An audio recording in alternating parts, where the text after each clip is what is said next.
Your welcome to news from the states, where we bring you reports on key developments across Nigeria's 36 states. I am Adebanke Odunuyi. We begin in Borno State, where Governor Babagana Zulum has unveiled major agricultural reforms targeted at combating food insecurity, restoring livelihoods, and accelerating economic recovery across the state. The initiative is expected to transform farming communities and strengthen food production in the northeast. Senior reporter Jesse Tafida reports. Agriculture is the backbone of Borno's economy, contributing nearly 65% of its gross domestic product. But years of insurgency have forced over 56,000 farmers off their land. Farmers who could have produced almost 95,000 metric tons of crops yearly. In total, the state has lost more than 500,000 metric tons of food since 2015. A study by the Food and Agriculture Organization found that 2.7 million people across Borno, Yobe and Adamawa are at risk of severe food insecurity, underscoring the urgent need for recovery.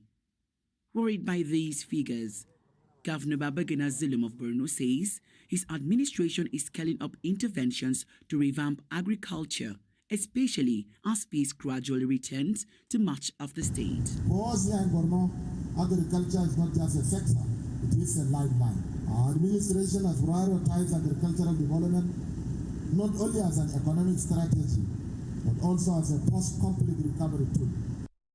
Zulum's reforms include mechanized farming, distribution of improved seedlings, irrigation support, and empowering displaced farmers to return to the fields.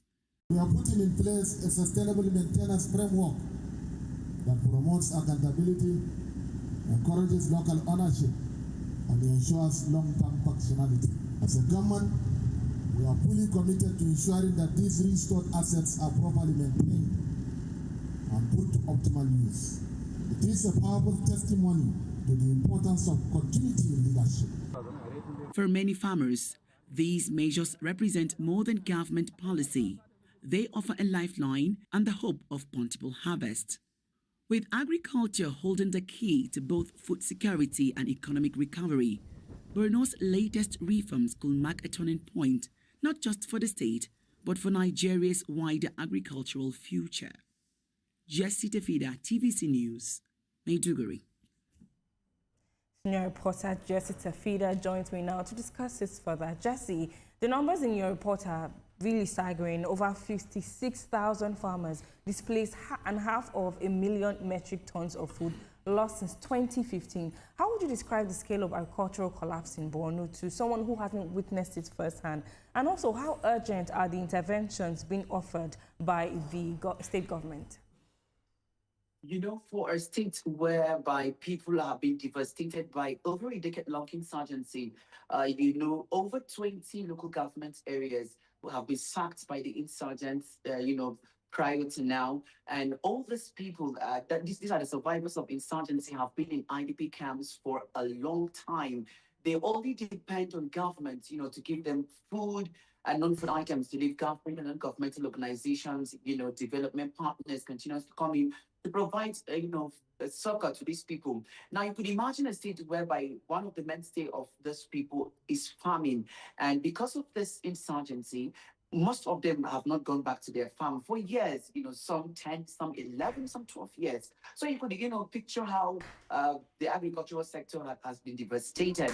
And when you talk of food security, there's nothing like food security because of the insurgency, because farmlands have been deserted and they have not been farming, they've been in camps. And that is why now the government is coming in with this intervention, since, people are going back to their places of abode. So this is coming really timely, according to, agricultural experts, and also the survivors of insurgency. All right, Jesse, your report mentions mechanized farming, improved seedlings and irrigation support.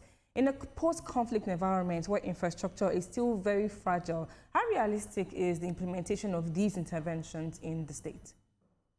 Well, it's realistic because when you see, over the years, the peace is gradually returning to most parts of the state. There are liberated communities and the government has resettled a lot of people. All these local governments that have been sacked by insurgency, the government together with development partners have done their part in, sustaining the peace, returning people back to their places of abode. And the farmers that have not been farming for a while, being in camps, are now back in their ancestral homes, and all of them are going back to farms. And this is why the state government now is stepping up this effort to see how it could support the farmers, to see how much they can, produce for the state's gross domestic products, and then for the food security also of the nation. So it's a bit realistic. And this survivors of insurgency are the ones that will be given these items directly, where the state's Ministry of Agriculture will continue to train them on how best to use these troops. All right, senior reporter Jessica Fida, thank you for coming on the news. To Washington State now, where stakeholders of the Accord Party in Osogbo say Governor Ademola Adeleke will win the forthcoming governorship election in the town and across Washington State by a landslide. The